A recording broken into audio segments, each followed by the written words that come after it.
going to start right now. The recording begins this split second. It is 9 o'clock. Welcome, welcome, leaders. If you are here today, it is because you are a leader. You come to Impact Collaboratives to hear what you should know and what you can do to support women and girls in our community. You are here, you show up. Why am I wearing green and black? Because, yep, I sold the most cookies in my troop in La Crosse, Wisconsin, many moons ago, actually probably 5 decades ago, which is half as long as Girl Scouts of tropical Florida have been in existence, because it is their 100th anniversary. So we said, you know what?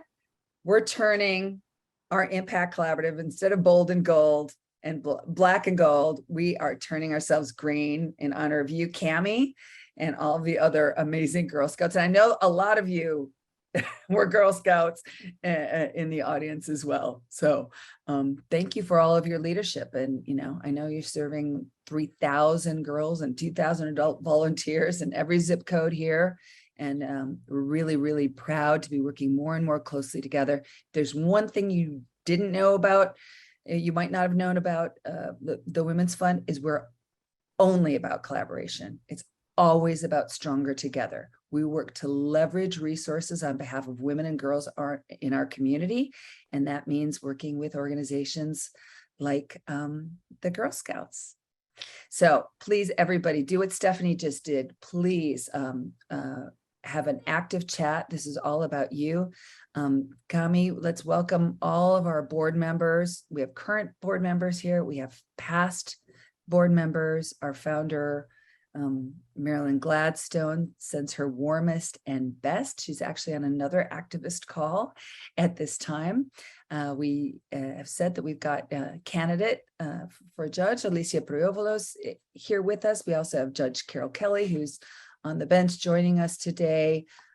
A lot of amazing, amazing folks who give time, talent, and treasure to be a part of this tribe that is your Women's Fund Miami-Dade.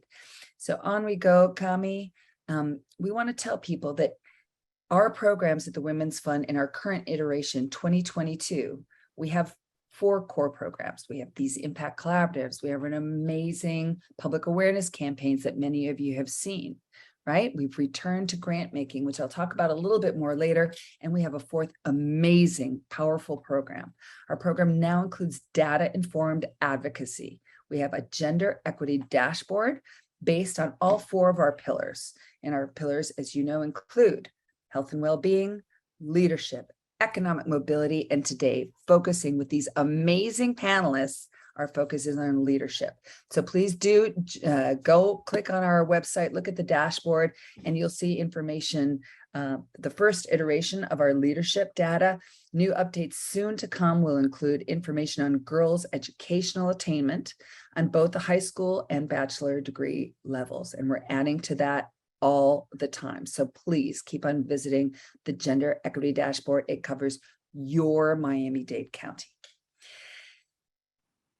It's really hard for me to not talk about Michelle Austin Pammies, but I'm going to let her mostly introduce herself. An incredible board member, the co-chair of our relaunch grant making committee, an incredibly important and constructive program here at the Women's Fund, and also one of the 3 co-founders of the Women of Color Empowerment Institute. Michelle, thank you for being our keynote today. Take it away.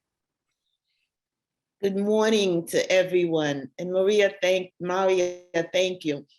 The issue for me is that I'm humbled completely by the fact that I would be selected to speak on the topic of leadership, because I am on a board with extraordinary leaders. Every single one of them could be speaking to you and they'd have a lot to add, including Maria, because Maria is the executive director, but she was also a former board member and a leader in her own right. So I'm humbled. Thank you for having me speak to the group. So she described me. My name is Michelle Austin Pammies. I'm an attorney in private practice, and I'm one of the board members of the Women's Fund and co-chair of the grant making committee. I'm also the founder of the Women of Color Empowerment Institute, and I will speak to that in a few minutes in more detail. One thing that's not on the list of things that I feel should be added is that I am also recently a co-founder of an organization called the Haitian American Foundation for Democracy. And the mission of the Haitian American Foundation for Democracy is basically to bring together the Haitian American diaspora in promoting policies that foster democracy, human rights, economic development, and inclusion. Now, we're doing that how? We're doing it in a variety of ways. We do social, economic, education. We basically, we do philanthropy, we do education, we provide information on what's going on in Haiti to policymakers and to each other so that we're kept informed and that we can have an impact. This is something new for me. I've been working on it for the past year, but we hope that we can build something where we as a Haitian American community can have impact on US policy, in particular as it relates to Haiti and to Haitians living in this country. Next slide. I took it upon myself to look for a definition of leadership that I like. The definition is that it is a process of social influence that maximizes the efforts of others towards achievement of a goal. And the reason that I like this definition so much is it is outward looking. It's not that you're a leader because you say so or you tell people what to do, but it's your ability to influence others, and hopefully you do so by inspiring others.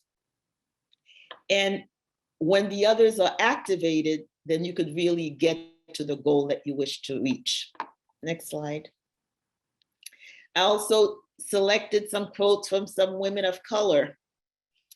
And I like these particular quotes. One is from Shirley Chisholm. She says that women must become revolutionary. It's not about evolution, but revolution. Madam C.J. Walker, who was the creator of the relaxer for Black hair, very well known, and there's been a recent movie about her, I think on Netflix. She said, don't sit down and wait for the opportunities to come up. You have to make them.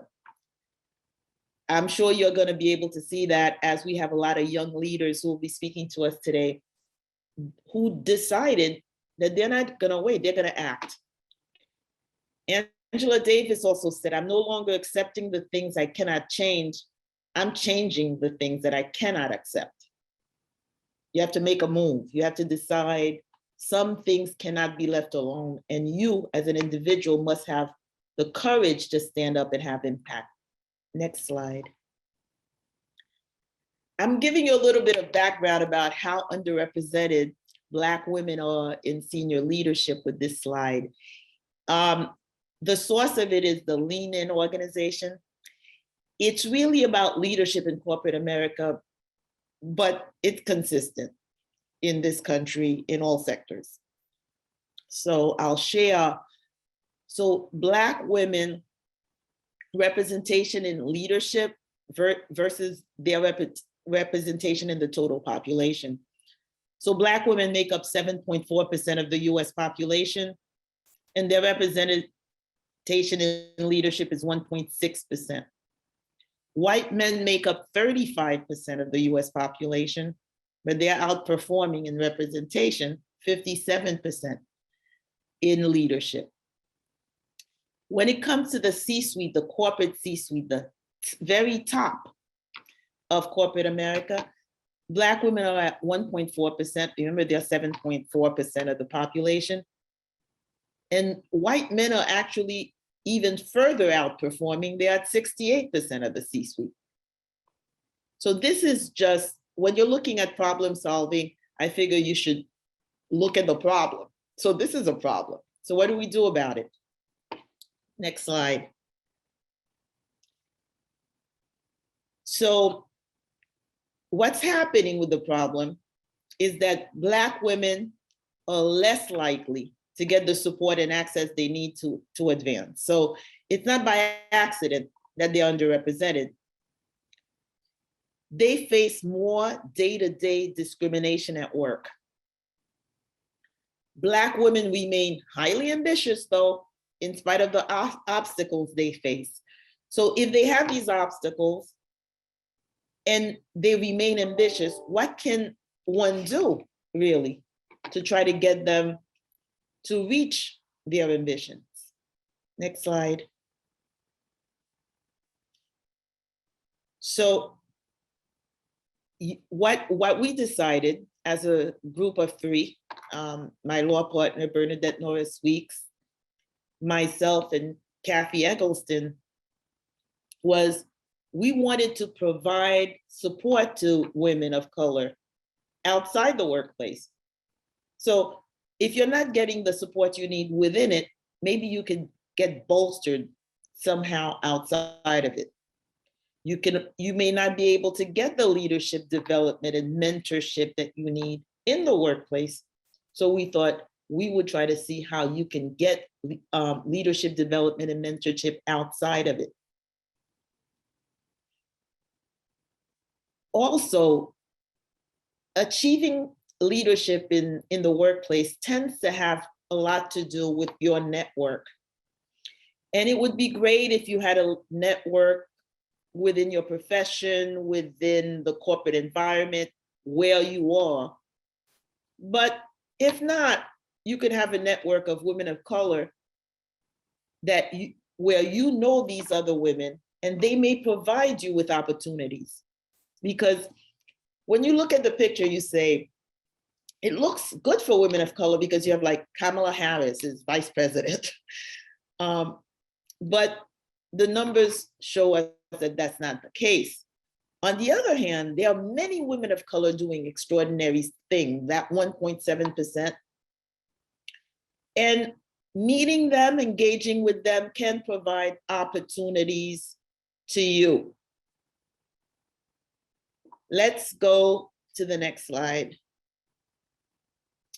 So looking at the problem, and then looking at how it can be addressed, the Women of Color Empowerment Institute organized as a not-for-profit with a mission to enhance and expand leadership by women of color. There are a lot of things I could tell you about our goals and objectives, but you can see it on our website at nationalwomenofcolor.com. But I will share with you that we have an annual conference. At its peak, we've had up to 900 people come to it. I will share with you that we have a mentorship program, not a huge class, but about 10 young women every year who are mid-career and looking for that push-up. Some of them, in terms of their relationships,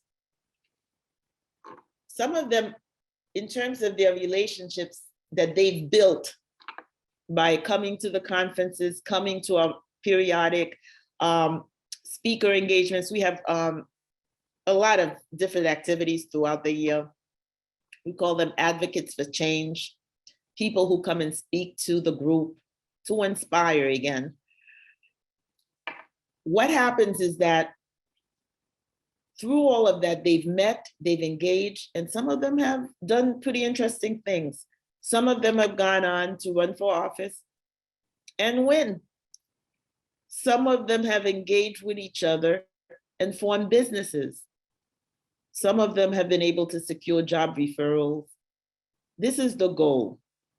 And we're very proud that we're able to do something about this issue that is of great interest to us. But it's not for us.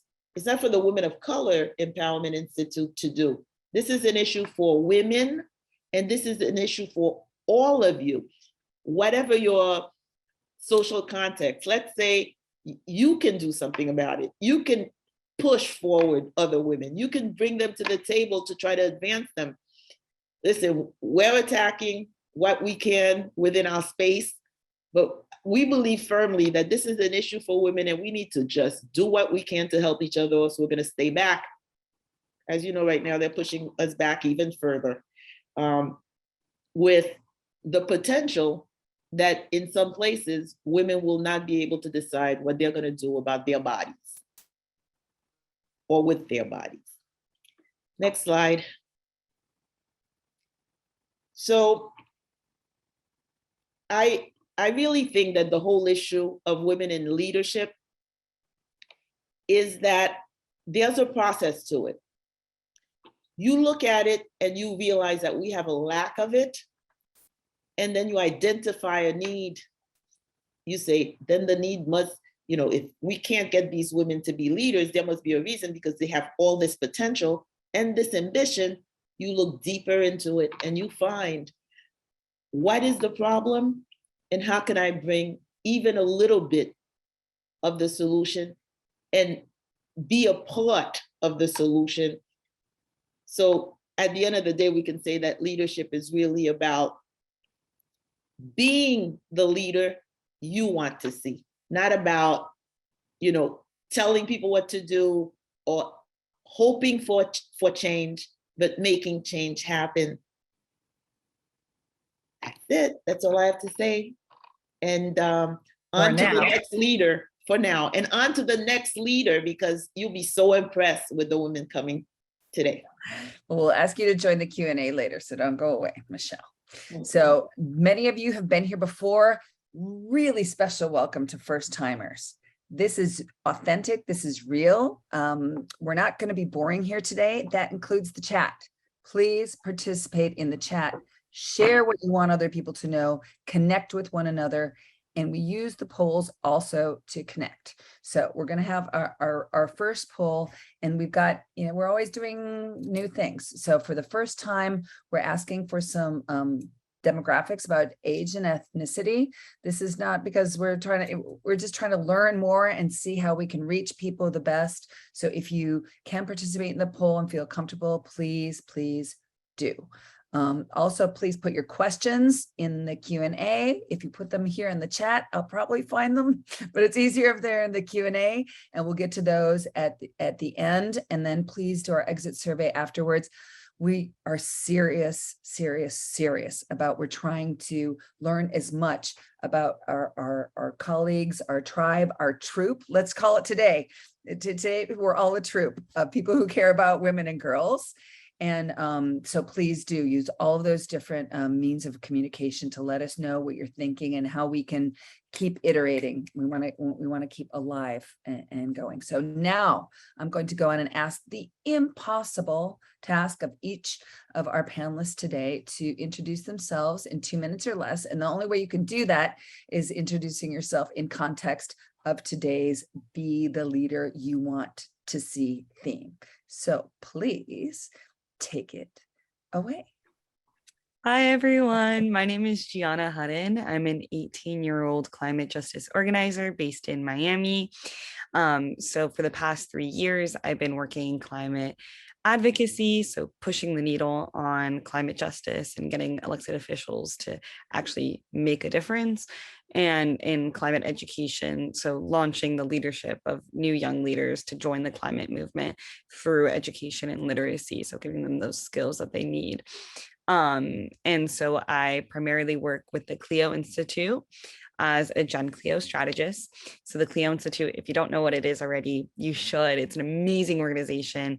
It's a nonprofit based all throughout Florida that works in advancing climate literacy and also directly in propelling young leaders to to push action on climate change and really push elected officials to be making the changes they should already have made. And an amazing organization. And so I work with their youth advocacy group and with a few of their educational programs. And I also have another organization that I help launch, which is the Miami Youth Climate Summit.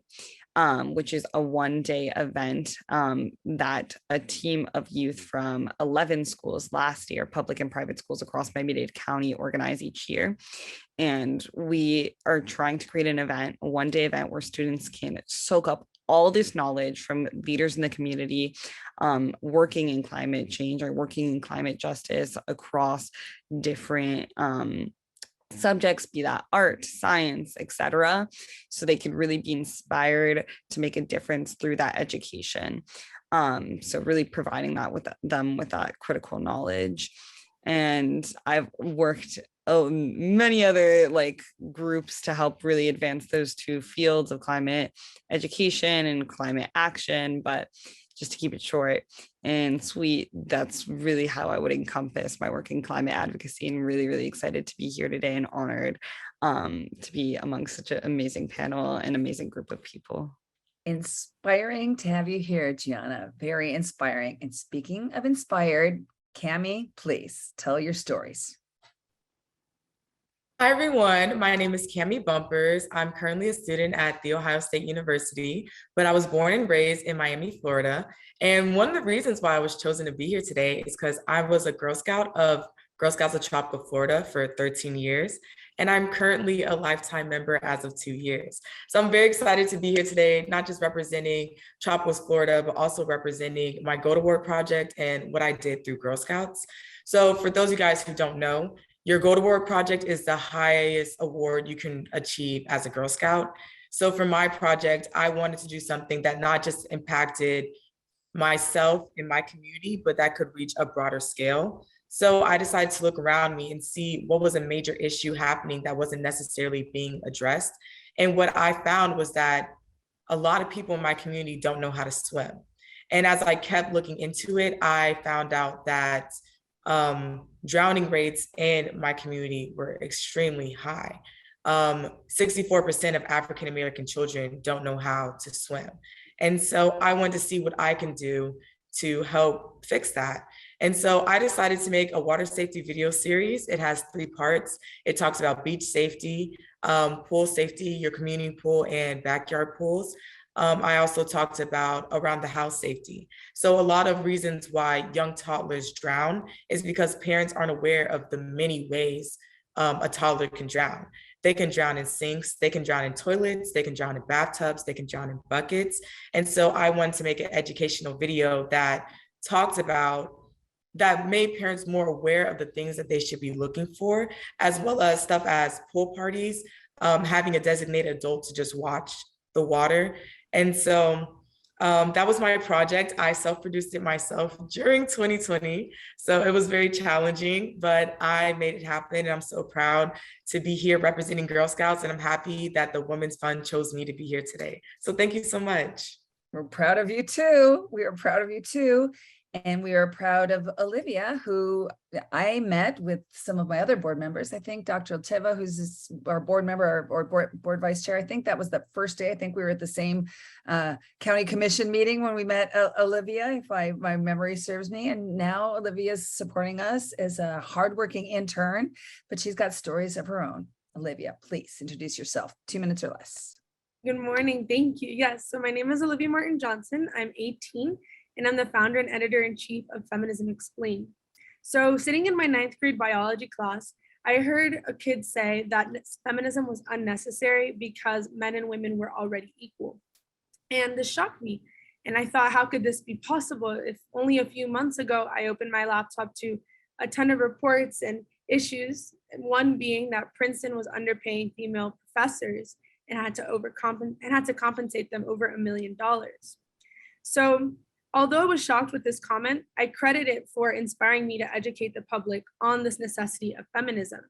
And at the age of 14, I realized there was an issue and I wanted to be part of the solution. And that's why I created Feminism Explained. Feminism Explained is a monthly newsletter that explains the ideology of feminism by providing problems and progress through real life stories. The newsletter's intent is to address negative connotations associated with feminism. And by doing this, we hope to help people, such as my fellow student, realize the necessity of this movement. And our methods in doing this are by highlighting successful women and their empowering stories, providing factual evidence of gender inequality and featuring historical events, reminding us how our ancestors fought to allow us to get to where we are today. But the creation of the newsletter took some leadership development skills that I had to learn throughout my journey. And I first started this initiative by rallying 3 friends, explaining to them my vision, and just started doing some research and writing stories and whatnot. And quickly, we saw the potential for growth. And so we registered Feminism Explained as a nonprofit, a 501c3. We held an application process to gain more writers, and we had to learn how to use certain software for this electronic newsletter. And most importantly, we tried to do networking and word of mouth to grow our audience. So now after 2 years in production, we've attempted to educate our audience through the newsletter, but also through different panels and fundraising events. We had the opportunity to be in contact and interview politicians, teachers, physicians, and other change makers in our community. So with this newsletter came more research, and with this research came more issues that I became aware of and inequalities that women are facing today in modern day. And it really inspired me to want to create this change. And that's my hope with Feminism Explained, that by reading these stories, people are also inspired to fight for women's rights. So thank you again for having me today. I'm honored to be on this incredible panel. Our next panelist is on a plane. She was working with the robot manufacturers in Europe that are going to help her monitor the living seawall that is going to be built off of Miami Beach. You heard it here, folks. You'll meet Anya another day. She tried to change her flight to make it with us, but I'm stepping up because I too have stepped up, and I'm not always given the opportunity here to engage with you all and letting you know how I became a leader. So of my 6 decades, there's not been one that I have not volunteered.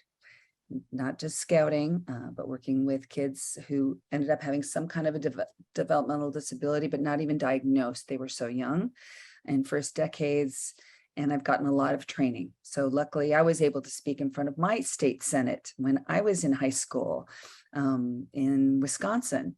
And I've been an advocate for many, many years. So sometimes I'm volunteering, sometimes I became a pretty big music executive for a while, and I had fewer volunteer hours. And so I spent a little bit more money and fueled others and supported other leaders who were able to do things. So I just want you to know that we're authentic and we care. You know, everybody can step up, and there's always a way to address a need. The reason I became the executive director of the Women's Fund Miami-Dade was also addressing a need. It was a change, and there was a time that we were facing COVID, and there were a lot of issues that were going on. And we looked at this organization and determined how incredibly, vitally important it is to our community. And I'm not alone in stepping up, but I am one of the several people who were on the board of the Women's Fund Miami-Dade at the time, who stepped up, and many others have joined us to address a need. So we became the leaders that we wanted to see.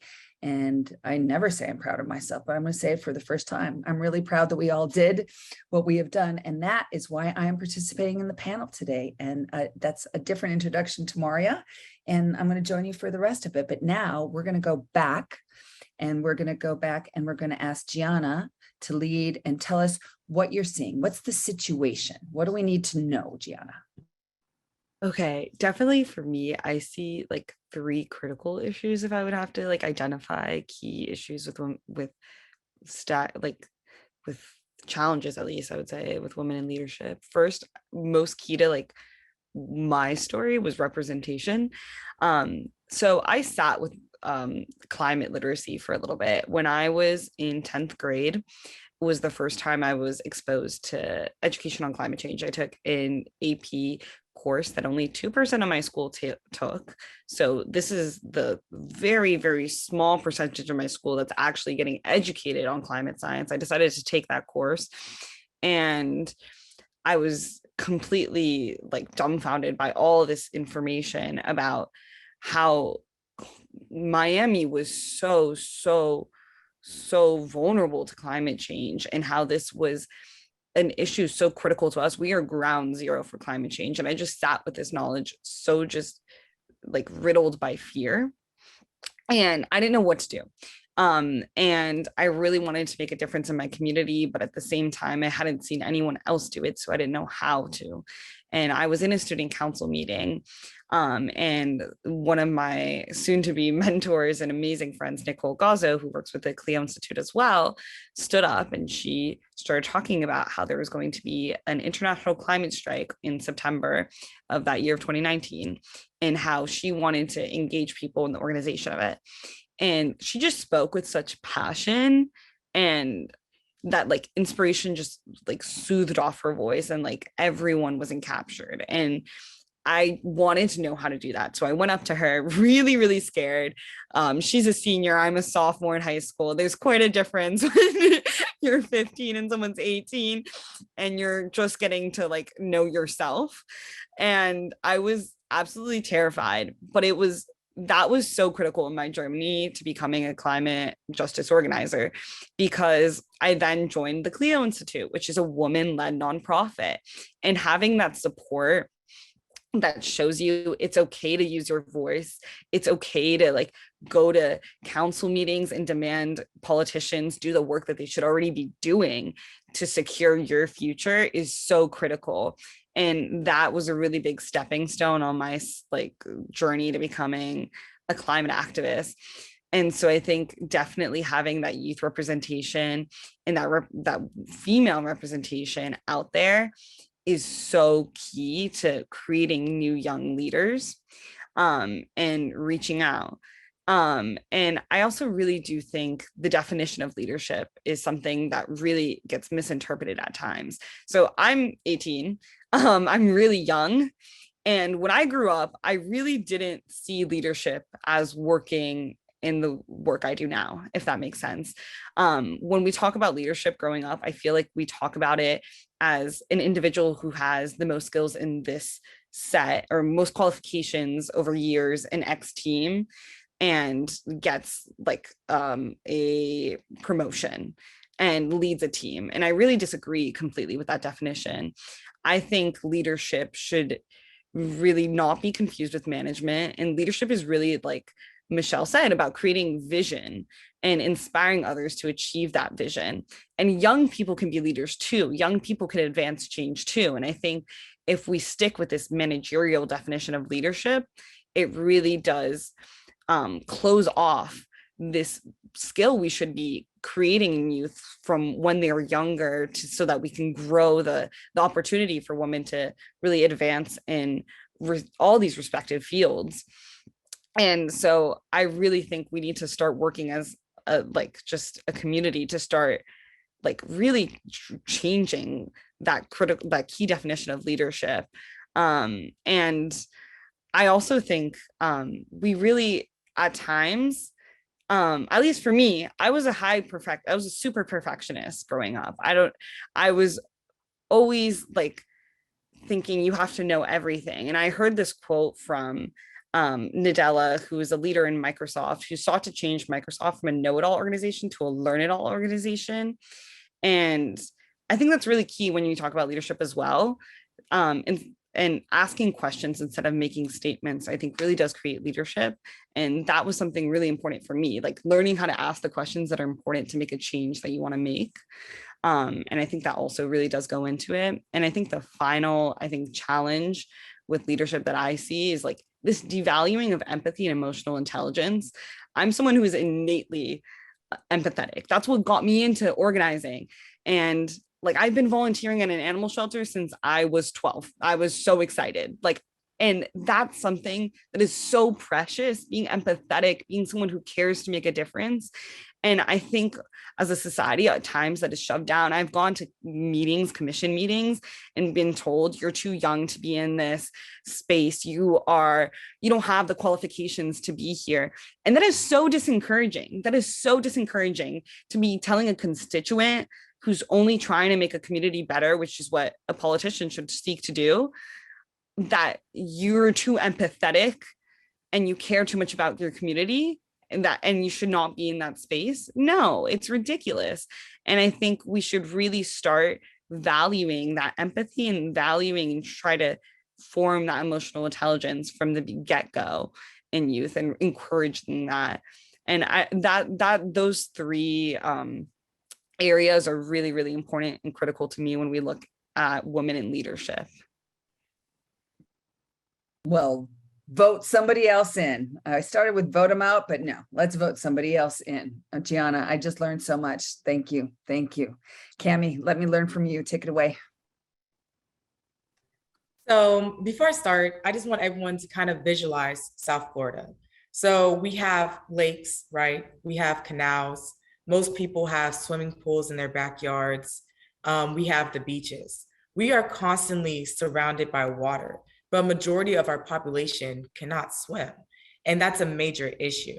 So swimming is a skill that can be seen as sewing. It's kind of a skill that is passed down, or usually the person who passes it down has to already kind of know it. So for example, if I was a parent who didn't know how to swim, there's a least likely chance that I would have my children take swimming lessons.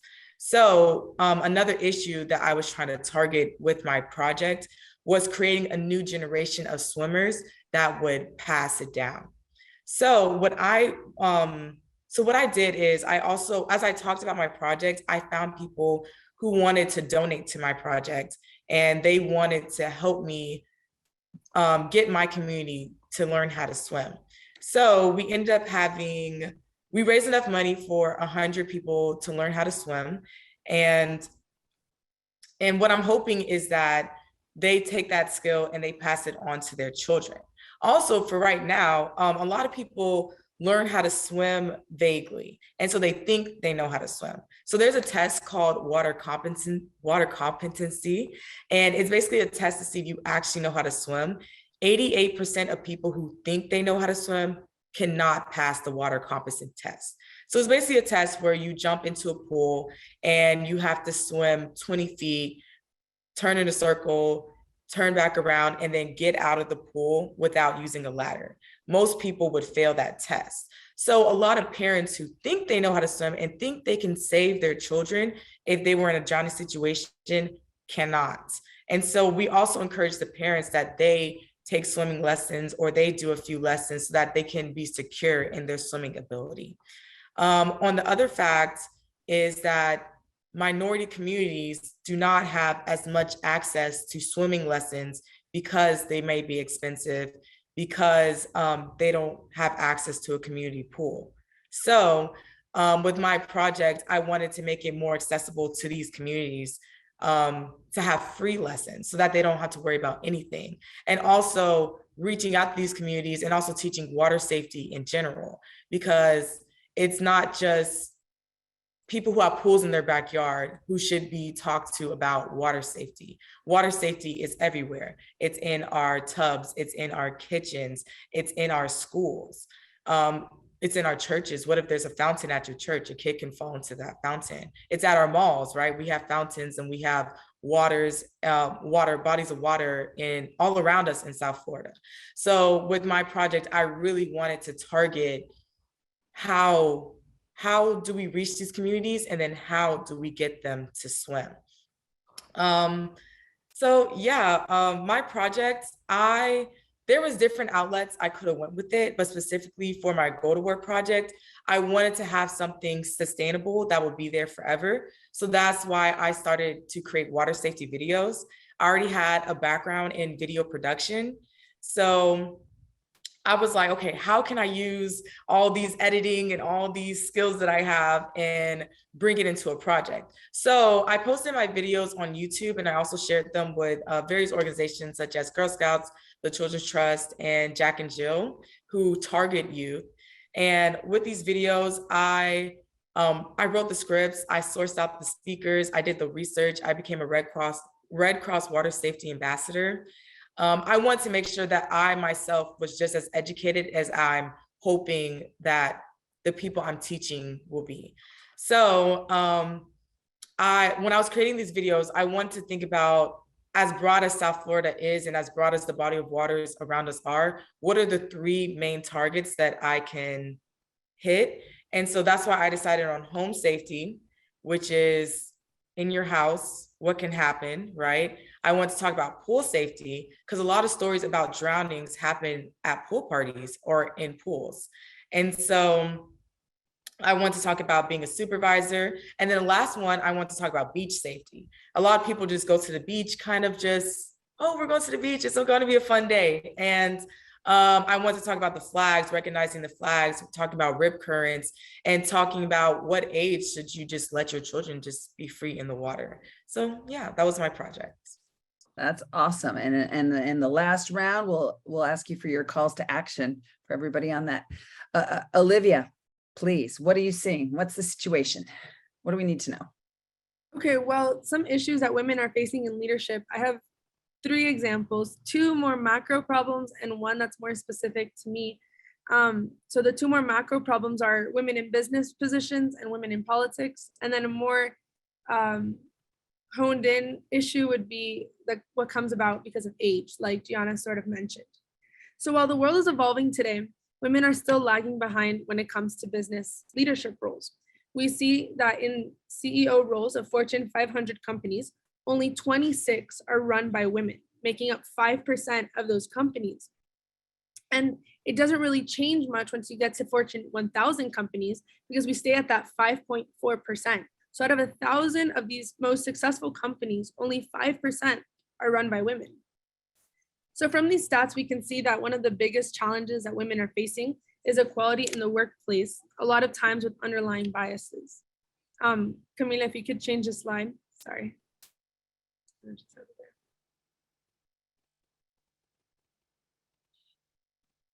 It's okay, I'll keep going.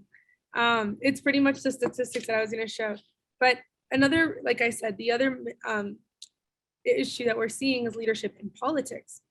So regardless of a woman's experience or education, the US society fosters a perception that women seem to be less qualified or competent than men, which we can see in the political realm. The US has yet to elect a female president, which is the highest leadership role that we can see. So in other countries such as Liberia, India, the United Kingdom, and New Zealand, we see that these nations have already elected high position women, but the same cannot be said for the United States. So those 2 issues I think are really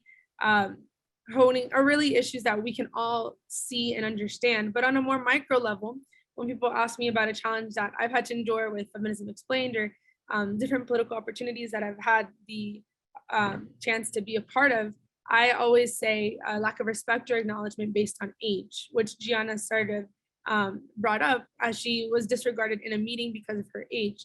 And I think this is something that a lot of young leaders or activists have issues with. So people assume that because we're teenagers, our work may not be as comprehensive compared to an adult. But this generalization, as you can imagine, has been frustrating to me. And I see to a lot of people as we try to build networks and explore different opportunities. And my story with an issue I had based on my age was I submitted suggestions a couple years back when working with the legislative team for the Board of County Commissioners in the form of a report with statistics and bullet points on proposed solutions. I had done my research and I had a good report, I believe, and I had people read it and tell me that this was comprehensive. But my report wasn't taken into consideration, and I blame my age for not having that recognition, because soon after I saw that the similar proposals were made at the county level. And although this was frustrating to see that I hadn't been, I guess, acknowledged due to my age, I made sure not to give up, right? I wanted still to be in a leadership position and wanted to create change. But like I said, of course, it was frustrating. So that's an issue that I think a lot of people face as we get into wanting to be activists and wanting to create change. So I think that by being trailblazing women, by raising your hand in meetings, by speaking up and by being heard, by being loud, we can influence our future. Because I think seeing women in these leadership positions, although they're small in numbers, as they continue to grow, we can create a domino effect of empowering young girls to strive for these positions in their future. Because sadly, in today's day, we have to demand the respect that we deserve. And with these statistics, like what you see on your screen right now, with only 5% of these CEOs of these Fortune 500 companies being women, we see that we live in an unfair world. And I think it's definitely worth our time and worth our effort to address and to make known. So thank you. Not agree with you more. The crowd's going wild. If there were audio here, I hear the audience cheering and I can feel the panelists cheering. Yes, fired up. So I'm going to give 2 origin stories here. How I became so involved in the Women's Fund. I was invited to a Power of the Purse luncheon, and I ran into a room and I said, oh my gosh, I didn't know all these people who were my troop, my tribe, really existed in Miami. That was the first exposure I had. It was a fundraiser, a really cool fundraiser, but I didn't become that involved. Then I became involved in a global grassroots movement as a reaction to the fact that the World Health Institute and the United Nations came out with a statistic about 10 years ago that 1 out of 3 women and girls will be raped or beaten in her lifetime. It's over 1 billion women and girls, and that's more than 1 billion of us who had to stand up and say, not on our watch. Loud, bold, unfair, not right. We don't stop until the violence stops. 1 billion rising, we had a first volunteer movement, and then somebody asked me if I would spearhead it here from Miami.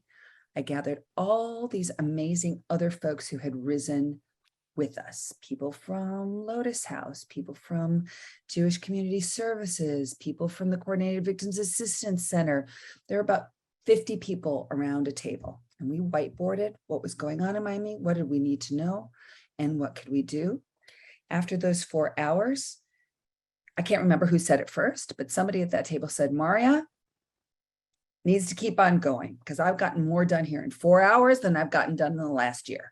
Somebody has a lawyer for me. Somebody has transport for one of my clients. Somebody is putting together a communications directory. So I don't have to do it myself. We need to keep this up. I looked at our funder, Lisa Scala Aiken. I said, can we do it monthly if I put together a monthly convening? She said, I'll fund it. And we both turned and we looked at a woman named Fran Katz. Fran Katz worked at the Women's Fund for 21 years. She led the grant making program, listening, not huge grants, listening to the community, looking at gaps and needs for women and girls in our community. And Fran, who had also risen with us, said, you bet I'll partner with you as long as we call it Freedom from Violence Coalition, because we have 4 pillars at the Women's Fund: freedom from violence, health and well-being, economic mobility, and today's topic, leadership. That's how these impact collaboratives came to be. We started at the Y monthly as Freedom from Violence, and then after a couple of years, the former ED said, these are so terrific, let's add the 3 other pillars as well. And that's why you are all with us today here with your troop, with your tribe. Cami, do I have another slide here? So that's why we're here today. And the next slide is another origin story of your Women's Fund. So your Women's Fund started 3 decades ago, realizing that only 1.6% of national philanthropic funds are specifically dedicated to women and girls issues. Mind-blowing, right? If you don't put on that gender lens, we miss so much. And as Olivia and others showed, and our dashboard showed, there is not equality at this time, right? So we need to keep that gender lens on unwaveringly.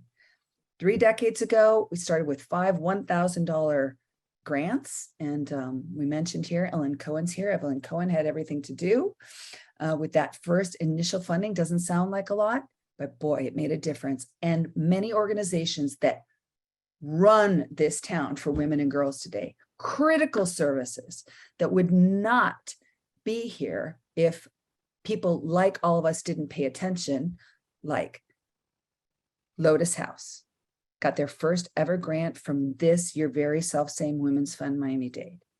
Leap for Ladies, Leap is in the house. We love you, Leap. You saw the vice president was there at their Dragonfly thrift shop this week, working with formerly incarcerated folks. First ever grant to LEAP came from this Women's Fund Miami-Dade.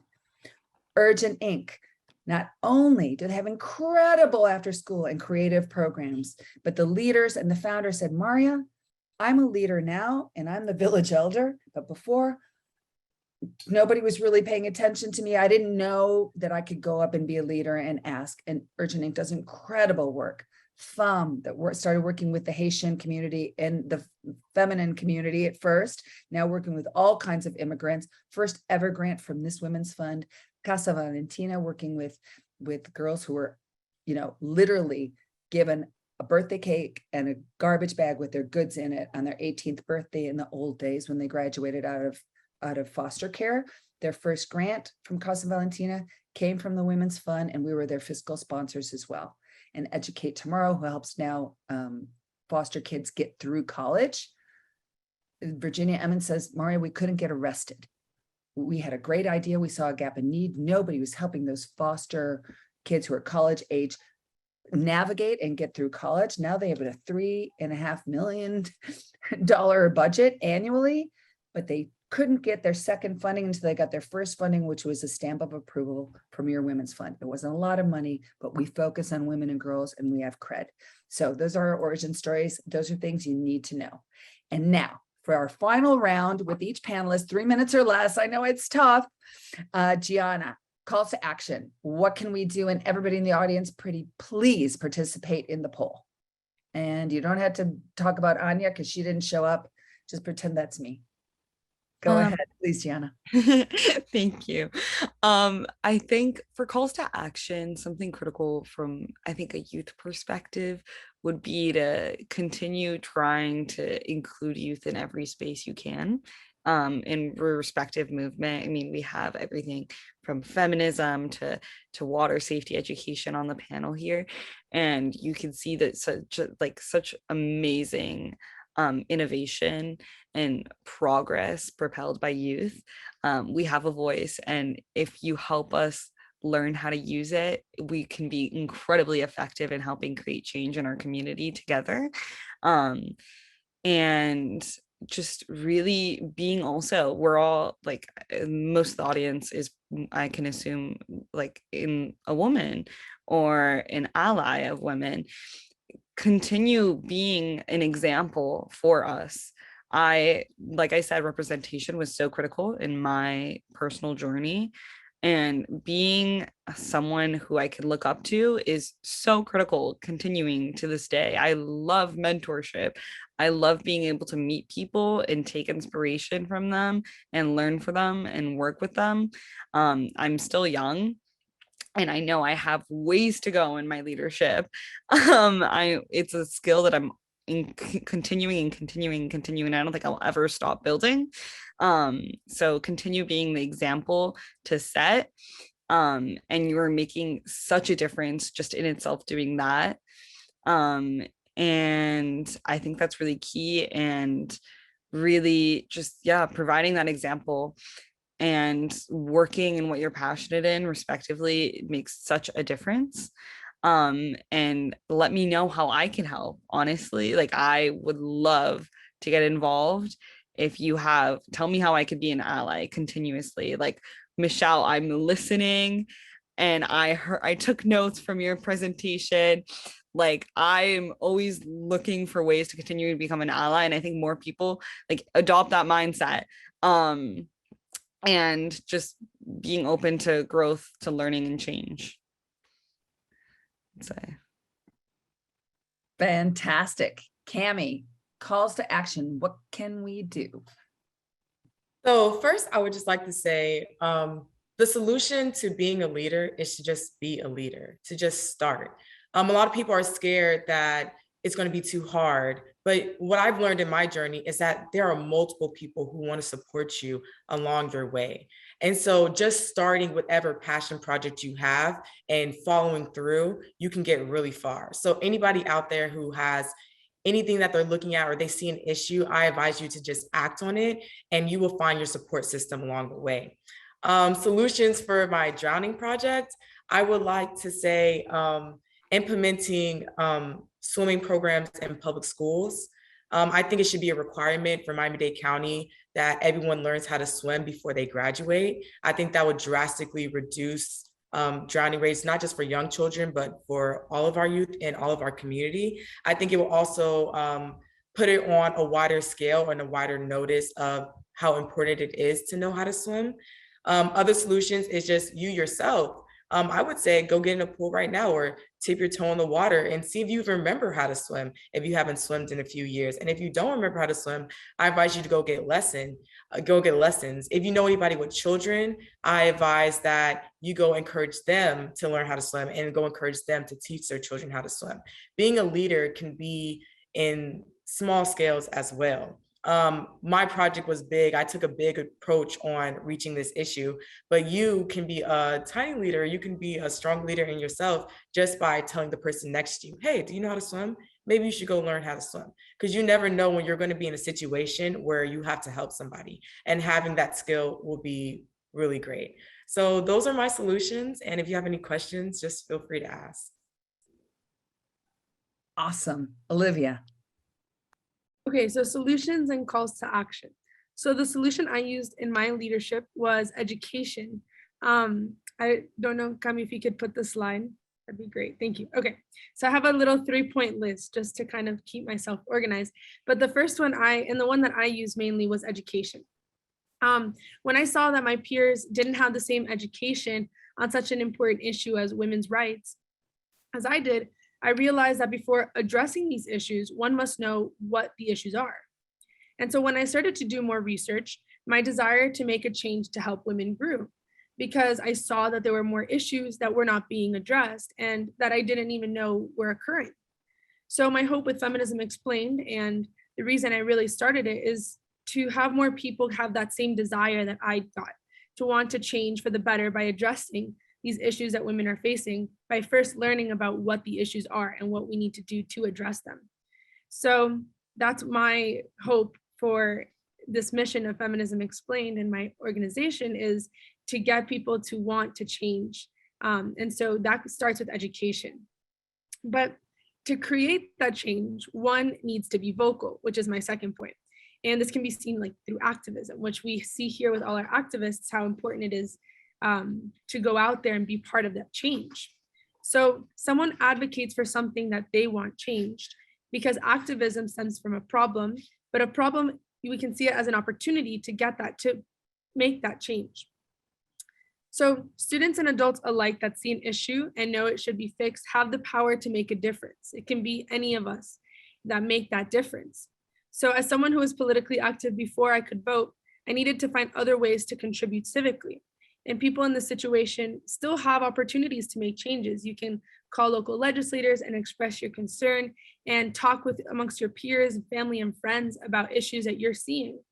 And so this example of being vocal, especially with young people that can't vote, still shows that you have a voice and you still can influence change. But there will always be issues in our society. And I think that's where really draws in this call to action and this last point of volunteering, because there's no excuse for not having that, or for not going out and making that change, because there's always going to be issues in our community. And we see a lot of people complain about issues that they're seeing and they're facing, but we don't realize sometimes that we're the reason change occurs. So we have to be the ones to create that change. And so some volunteering, I mean, you probably hear this a lot, but it's really easy to, call an organization, ask how you can help, involve yourself in local community projects, protest for something that you feel passionate about. And the list goes on in volunteering processes. And so that's why I'm personally really passionate about calls to action, because it's our way to get involved and to make the change that we want to see. So with these 3 points, education, being vocal, and volunteering, we'll see that they don't only make a difference, but they are what makes us leaders. You need to know first what the issue is and become knowledgeable on that topic. Then you need to be motivated and start using your voice and learning from others. And then lastly, you have to get out there and start making the change, because we're all human, and what makes us different, what separates us from complaining about issues versus being those leaders that we want to see in our community, is our motivation and our perseverance, and really addressing the issues that we see and that we're passionate about. Terrific. Yeah. What's scarier than not seeing the changes we want made, right? Kami, I'm going to ask you and Natasha, Camila, who organizes this amazing event, also organizes our impact agents. So I'm going to ask Natasha to share some links there, how people can volunteer with us as well and be part of that troop, that volunteer corps, that tribe. So I'm going to take this opportunity to give a couple of examples of calls to action and what we can do. So the reason that the Women's Fund Miami-Dade exists is to unwaveringly focus on women and girls in our community until we don't need to anymore, until there is no difference. And we think we'll be around for a while. There are a lot of individual wins. We gave wins before. I mean, the first grant to Lotus House, that FUM, all these organizations, it's incredible, but there's so many needs that need to be addressed. As we came out of the pandemic, an incredibly diverse group of brilliant folks, and Michelle was one of the co-chairs of the Return to Grant Making Committee, looked at all the different needs that we have for women and girls in our community. And coming out of COVID, we were looking at economic mobility challenges. And one of the greatest ones was the lack of having a really smart, functioning, supportive, early child learning and education system. You call it daycare, you can call it childcare, but our kids start learning as soon as they're babies. We're always learning, and that's critical time. So because it was women's work, nobody ever thought that we had to have a business plan or compensate anybody for it, right? Isn't that the truth? Right? We know. So this system is broken and it needs fixing. So we launched an RFP to ask for grants for community-driven solutions from the people who really know, for ways that we could fix not only the pipeline of quality professionals being able to be attracted to and to work in this business of child care, which should be well compensated, but also the business model itself. So we had more applicants with brilliant solutions and ideas than we could fund, but we funded 3, and some of them are here with us today. The Empower Youth Overtown, thank you so much to the Wanza sisters for being here with us today. Please stay in contact with us. This is a photo. The 3 different grantees are all there. They're meeting quarterly because they're sharing each other's genius. So we're looking for solutions, and I think we're going to come up with some pretty great ones. And thank you all for your service. So that's one thing, that your Women's Fund found an issue and became leaders. Are we the leaders in health across? Are we doctors? No. Are we nurses? Well, some of us are, some of us aren't in the Women's Fund, but we identified a need when we were talking about economic mobility with the Opalaka Development Corporation and Catalyst. We're saying, what are you seeing? This was 2 years ago. Saying, we're finding that we need to address climate change because our clientele is suffering health problems and economic problems because of excessive heat. People who are living in rental buildings that don't have good, air conditioning is expensive, they don't have good insulation, et cetera, et cetera. So we put together an impact collaborative just like this 2 years ago. Now we've had 2 of them. We had experts about climate change from people who work from Human Rights Watch, an international organization was studying the effects of extreme heat on pregnant people here in Florida. They brought it together, Florida clinicians for climate change, for climate action, and a brilliant physician. All these folks came together and focused us, and we realized that people didn't know the incredibly detrimental effects that extreme heat has on pregnant people and babies, right? So since nobody else was doing anything so much about it, focusing together, we were able to be listened to by amazing community representatives and elected representatives at both the city and the county. Funders like Volo Foundation and Baptist Health and others funded this public awareness campaign heat can be dangerous. Pregnant people face extra risk. We ask all of you to focus on what we need to know and what we can do and get this information out. Pregnant people are now getting warnings on our city website, on our county website. The PSA that the county has put out starts with a pregnant person. We addressed a need, and we hope that others will take it on, and they are. The March of Dimes is working on this. Our public health officials, we're stronger together, but we saw a need, we addressed it. Nobody else was dealing with it in a collaborative fashion. So we have.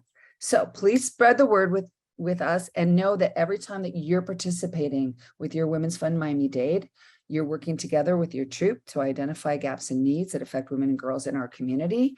And if it's not us who can do something about it, we'll connect with somebody who can. So that's my story here. And we are going to go now to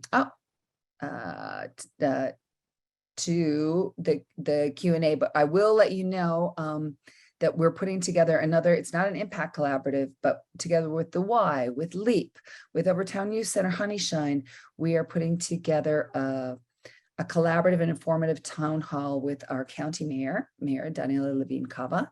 She's going to join us on Zoom, that our very self-same Camila is going to organize, and you'll see lots of logos because we're all inviting together on April 30th from 6 to 7 p.m. The mayor is going to show us our budget, and her community and diversity and inclusion representative Jason is going to walk us through the budget and what it means for women and girls. So talk about advocacy, talk about working together, stronger together. We have another date on August 30th, and it's an exceptional opportunity for us to ask questions of our mayor.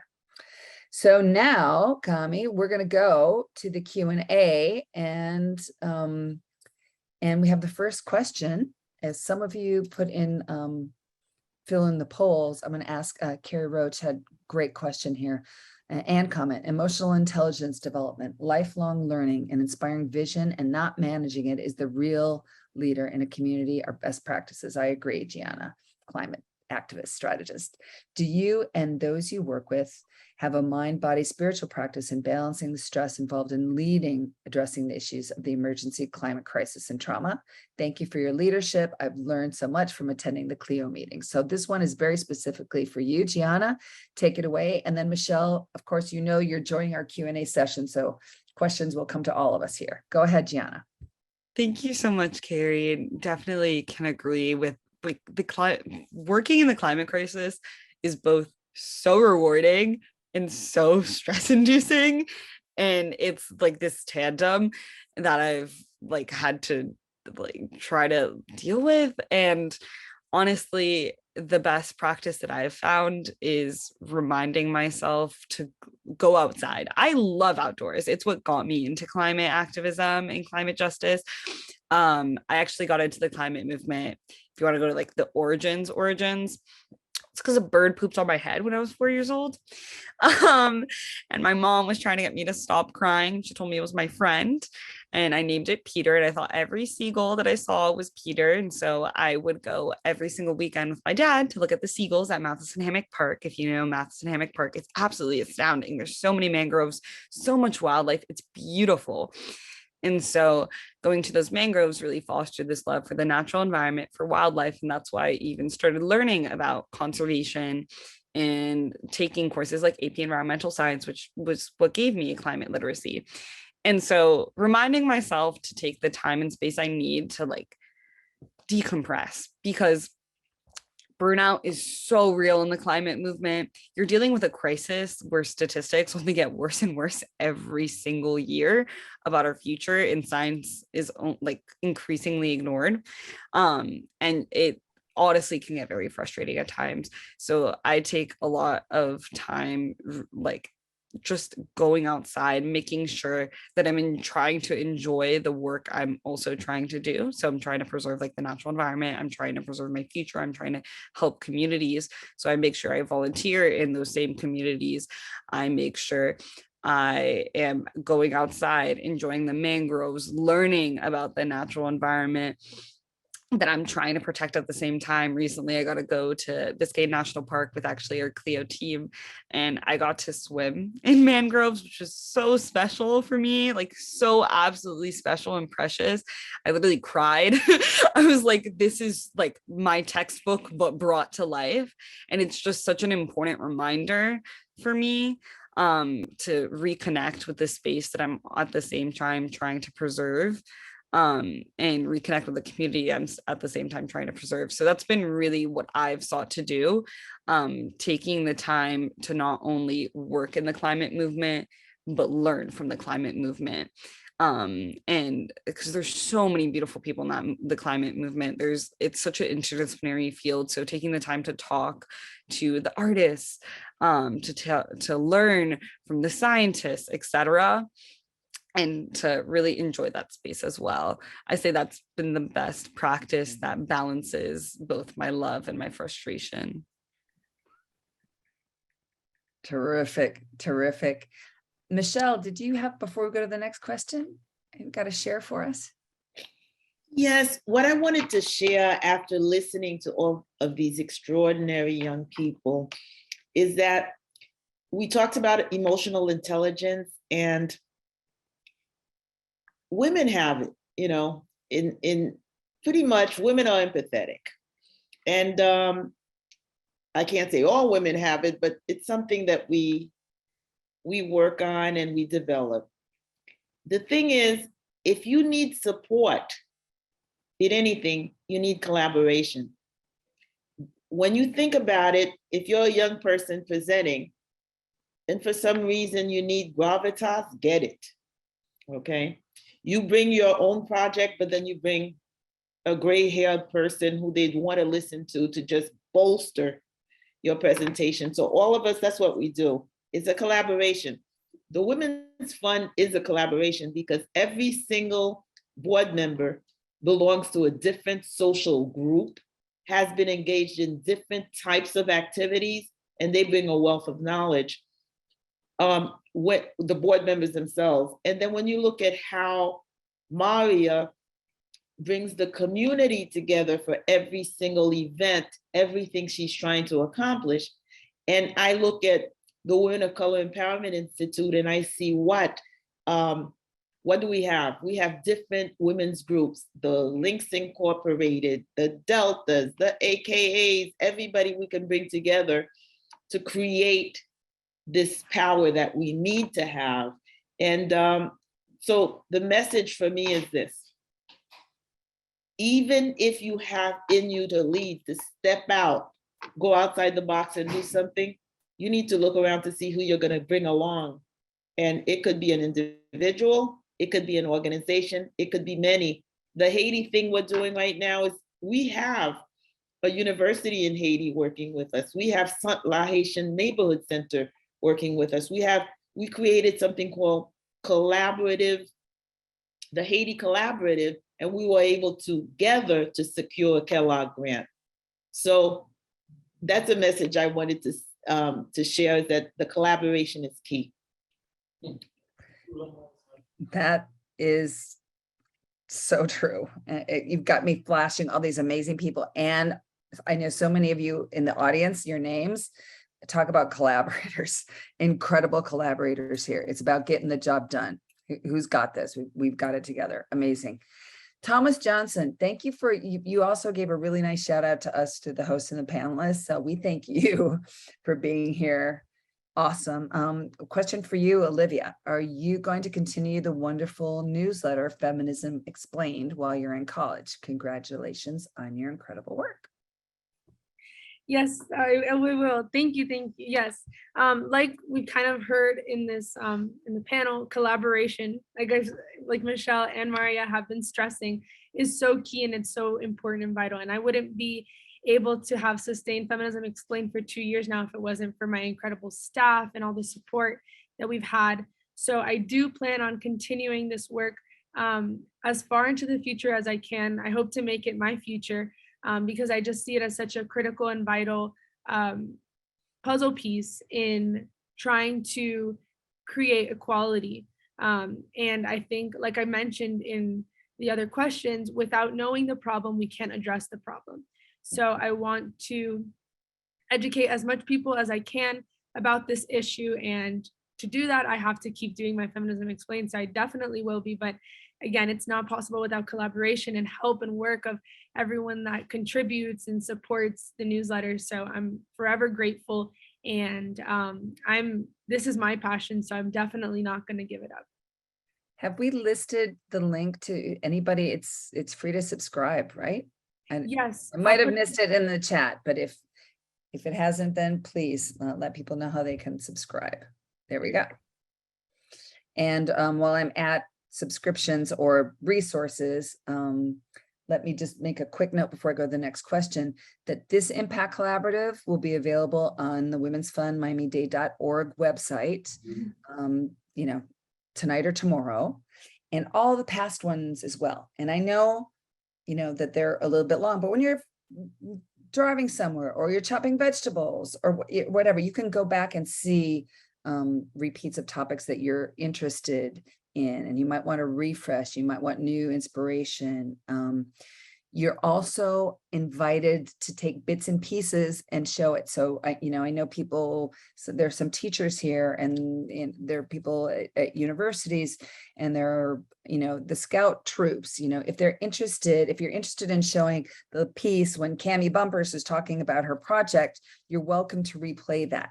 Please use this material. We want you to.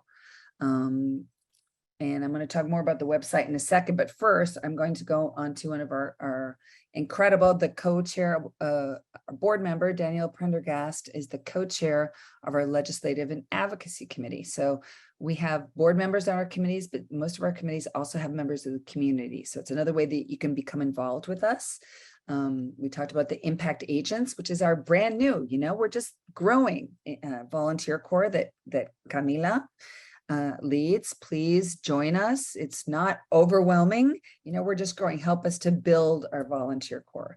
And the same thing with our Legislative and Advocacy Committee. We're just building it from zero.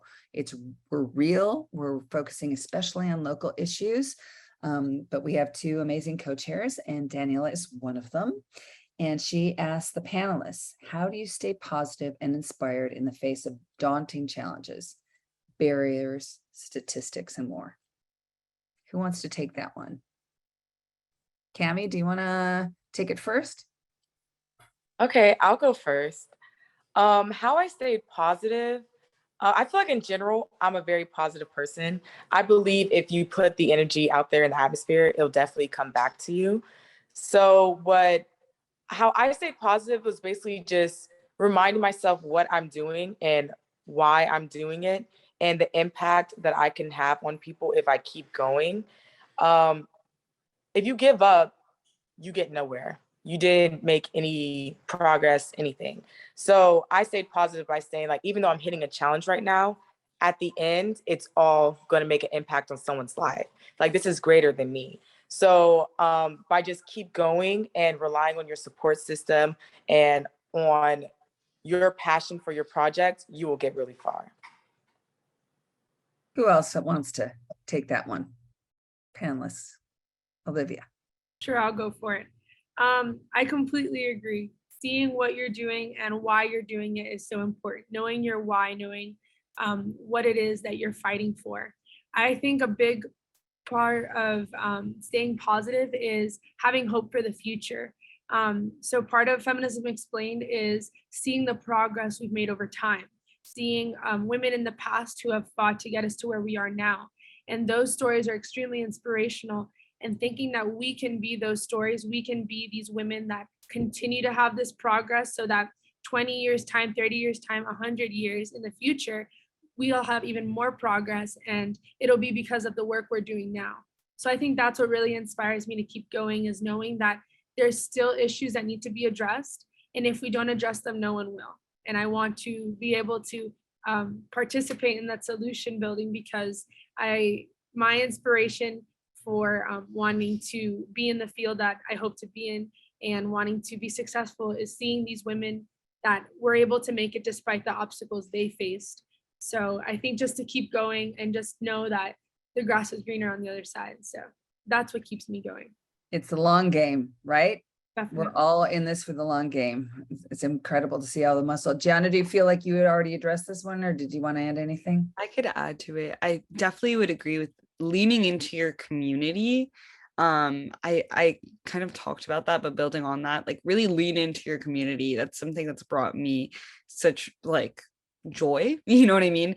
Discovering that like such beauty in just finding people that you complete like that are trying to make a positive change and being able to work alongside them and really talk to them. And if you talk about whatever you're feeling, whatever frustration, whatever might be challenging you in that field, like that obstacle, and like being positive, I really think it has helped me because, like, for example, like something that I did was really reframe the way I thought about seeking out climate justice. A lot of times we hear it with like this is a fight, this is a battle, and it is, but it's also a movement for love. It's a movement for positive difference. It's a movement derived from your love, from your empathy, from your emotional intelligence. And really think, like, reminding yourself to think of it like that can be so much more, I would say, like, just thought-provoking and so much more fulfilling. So really leaning in that into your community, talking with your community, I think is really important. And that communication can bring you a lot of new lessons. And like, take it from me, that's how I learned how to reframe how I thought about the climate movement, for example, and that's helped me mounds. Awesome. Michelle? I am not understanding what you want from me yet right now. Tell me. No, it's just, you know, how do you stay positive, inspired in the face of the dawning challenges, barriers, statistics? Well, the thing about it is, I feel that we don't have a choice. Basically, you have something to do and you pursue it, you get it done. It reminds me of having worked from home before it was popular. Pre-COVID, there was a period of time when I was working in Omaha, Nebraska, but living in Miami. And I would work 3 weeks here and then 1 week in Omaha. And the general counsel of the company I worked for, because I was in the legal department, said, "How do you do it? You seem to be on top of it, but you're home. If I were home, I'd be so lazy. I wouldn't be able to focus." And my answer at that time was, I actually want the job. I want to keep it. So you have to do it. And I feel it's similar with all of this, whatever effort that we're putting in. If you're committed to it, you don't have a choice. It's not, I don't call it optimism. I call it, you have a job to do. And you do it. It's as simple as that, because we can't just stay back and think somebody else is going to. I think that's the solution. It's just a job to do. I'll add to that. I have friends and colleagues who have been paralyzed with anger. I have people who just say, I can't stop crying, Maria. And it's just tough. So what Danielle's referring to there is real. Like, there are incredible challenges right now. Several different solutions. One, coming together with your scout troop, with your tribe, right? Being a part of this really makes a difference. Leaning into your people, like Gianna said. Also working on your own personal strength of recognizing that going down the rabbit hole often weakens you. You can address with clear lenses, which is what we're doing. We're looking at gaps and needs. What do women need and girls need in our community? We're not afraid of looking, but then you look to the next step. What's the next solution? Not needing to change because we're in it for the long game, right? What's the next step? What are the next steps? Who are the colleagues? Who are the people who also care? Who might not even know how empowered they are if they could just make a call or vote or invest, or right? There's always something you need to know, what you need to know first, and always then you go straight to, so what can I do? Or what can we do? That's helpful. Michelle, what are you gonna So I agree that the having, again, that collaboration is key so that you're not out there on a limb by yourself. If you know that you have others and you bring them along with you, then all of a sudden you have a lot more strength. But we need to be strong, because my term would be, you need to be strong because they're coming for you. Yeah. And I'll just add finally, and for my portion, that the micro and the macro are equally important. It's really important to honor both. So what did I do in the last, month? We've organized this impact collaborative. We're organizing a town hall with our mayor. We've gotten some investment that are going to keep our doors open. It's really takes a lot of energy to do. But we've also found personal shelter, for a mom who was running away from domestic violence with her 2 little kids, and the husband found them, and now they're safe, right?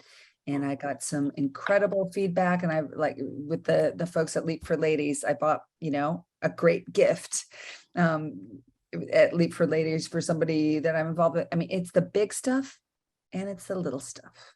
It's the stuff that we shout from the hilltops about, and the things that are very private. I mean, so many things come across my desk that nobody's ever going to know, but we have to trust, because I have the resources. I know to send people to Coordinated Victims Assistance Center, or I can call somebody from the state attorney's office. I know there's hotlines. There's a lot that goes on.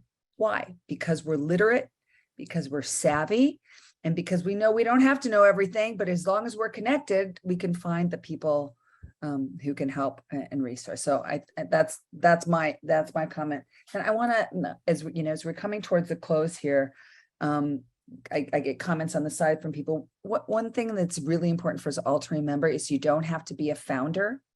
And we're talking about people here. All of you today have done something, addressed a need that nobody was doing it. But there are a lot of great orgs, right? Viviana and our research folks have put together a resource that's on our website as well. And Tasha, maybe put that in there for our research and data. We have a landscape of orgs that work and support women and children, women and girls in our community. So there's a living, breathing document of 140 orgs that you might find a service there that you need, right? You don't have to found something to be really, really, really influential. So lean into your folks is what we all have to say. So I'm going to just ask Kami to go on as we close up here. Actually quite a few attorneys, not only on our board, but also who attend here. And thank you for the people from St. Thomas University and the Women Lawyers Association, Association of Women Lawyers here, yay. So we have a great networker and fundraiser to fuel our mission, because all special ops need fuel. Do not forget it. We do need to, keep this movement really going. So we need funding. So Raise the Bar is a great networking event, and it's going to be cool indoor, outdoor at History Miami on October 20th. So if you're not an attorney, or if you don't have the funds to come and join, you can volunteer with our impact agents and be there with us. So please put it on your calendar. We're fun. October 10th. This is how you register. QR code to work with Kami and all of us, your troop of our Impact Agent Volunteer Corps. Right there, you can sign up on our website, womensfundmiami.org, O-R-G. And next, Kami, these are the big fuelers, people who can commit to our grand mission, who can give us a grant every year, can commit. So it's like that sustaining kind of membership. And everybody does different things at their different times. But like Ann Machado, our board member here, who's co-chairing our advancement committee, will tell you there are a lot of people who say, I'm really, really busy, but I can give $83.33 every single month because I know I spend it somewhere else, and I'm supporting the grand mission. So we'd love to see as many names as we possibly can get on our honor roll. And that's fueling. This is the inspiration. Onto our next slide, Kami. It's the little girl like that to fuel that grand mission. And then next slide, please. Please do the exit survey. It's going to be in your inboxes any second, even though you spend this time together. data makes a big difference. And this board and the staff now knows how to use the data. So if you do the exit survey, something's going to happen with it. We know what to do with that data now. So please fill in the exit survey. And then go ahead, Kami. We're going to ask you to join us for our next Impact Collaborative. So remember, 4 pillars that we focus on. The next one is health and well-being pillar.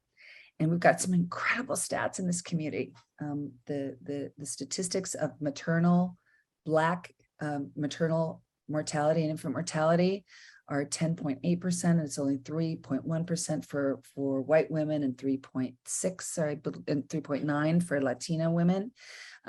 Those are tragic trends, and there's so much that we can do about it. And there are really incredible people in this community who are working on it. And so please join us here September 1st, same time, same place.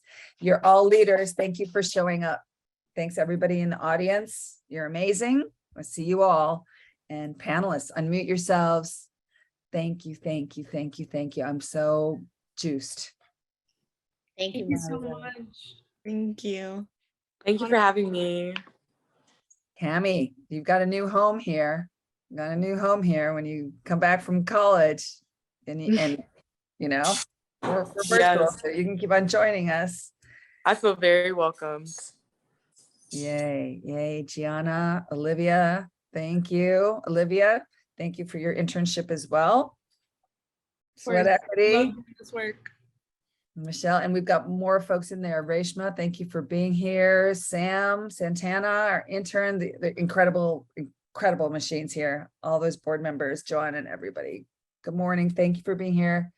Thank you all so Thank much. you, Natasha and Cami. Thanks All for of you. putting us together. Michelle. Thank you to all of you. Thanks for supporting the Women's Fund as well.